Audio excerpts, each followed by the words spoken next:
design, Busway Gunbarrows handling the video, and Jeff Roach and his team on the band, and all the folks staffing phones, prepping for the event tonight, and planning for the long road ahead.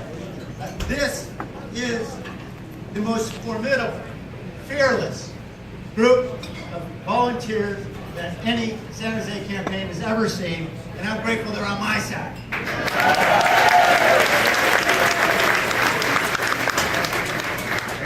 And they're led by the fearless Jonathan Padilla. Yes, thank you, John. So if you see anybody with a volunteer badge on, give them a hug before I do.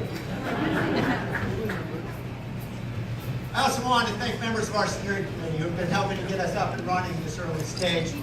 And of course, I want to thank Mayor Susan Hammer, Mayor Tom McHenry, also Mayor Ron James, who I understand is also here. Thank you for providing us with your extraordinary example of leadership in this city. There are generations of residents that owe you all a great debt of gratitude. Thank you.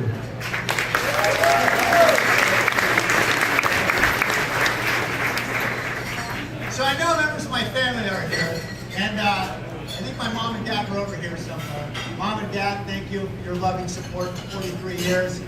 And I know Paul and Laura and Kathleen and Tony are here. Thank you for being here and showing your support.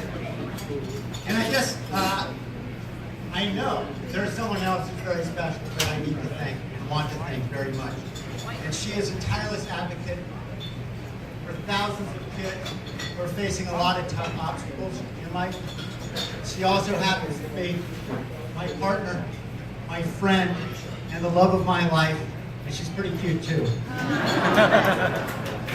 Jessica, thank you. I love you.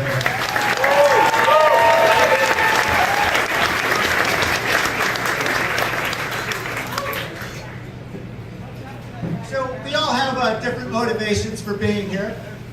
I won't let Tom expound on those, but I know some of us have been lifelong friends, and others have met along life's path. But fundamentally, I believe that each one of you are here because you and I share something in common. We share an aspiration.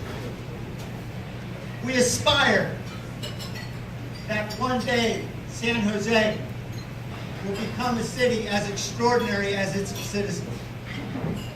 We want to live in a city that we can confidently call. A city we can confidently call a great city. Not simply a place where our neighbors refer to a good neighborhood or a nice place to live, but a great city without qualification.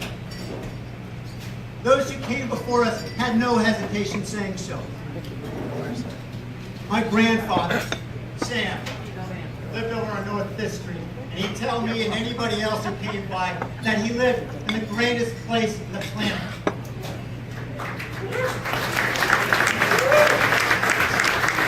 And like so many first and second generation immigrant families who shaped this city and continue to build it today, he came to San Jose with little money and an 8th grade education. And in the 1940s, he and my grandmother Rosalie opened a little store just a couple blocks over here in an old building that's currently Andy's pet store. Still there. And my grandmother Rosalie would wake up at 4 in the morning to bake pies and bread for the store. And they'd open early and they'd close late at night. And families that were still recovering from the Great Depression who couldn't afford to buy anything would come around the back door at the end of the day, and they'd give away produce and bread. My grandfather told me that, yeah, those families were having a tough time. But I knew that someday their kids were going to make San Jose a great city. Of course, my grandfather's faith, his conviction about this community's future has been shared by generations of women and men with limited means who have immigrated to San Jose from places throughout the globe, from Addis Ababa to the Azores, from Jalisco to Hanoi. Thank you. Friends from the Ethiopian American community. And from Kyoto and County Court.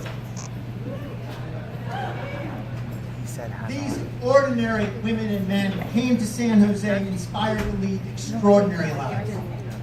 They created, they imagined, and they innovated, even before the first whiff of technology came to this city. Our first startup entrepreneurs planted rows of plum, apricot, and cherry trees, transforming this to the valleys of heart's delight, feeding a fast-growing nation. But San Jose would soon become much more. San Jose would become the place where A.P. Giannini would concoct a disruptive idea that banks didn't need to just serve the wealthy. They could serve immigrant families and small businesses recovering from the great earthquake, and he could transform a small local bank to the largest bank in the world.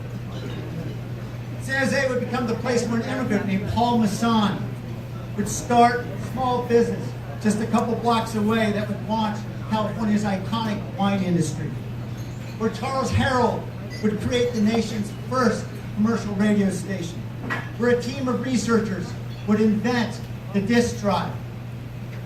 And at the same time, just a couple miles to the north, a young man in front of another grocery store, this one on Alum Rock Avenue, would start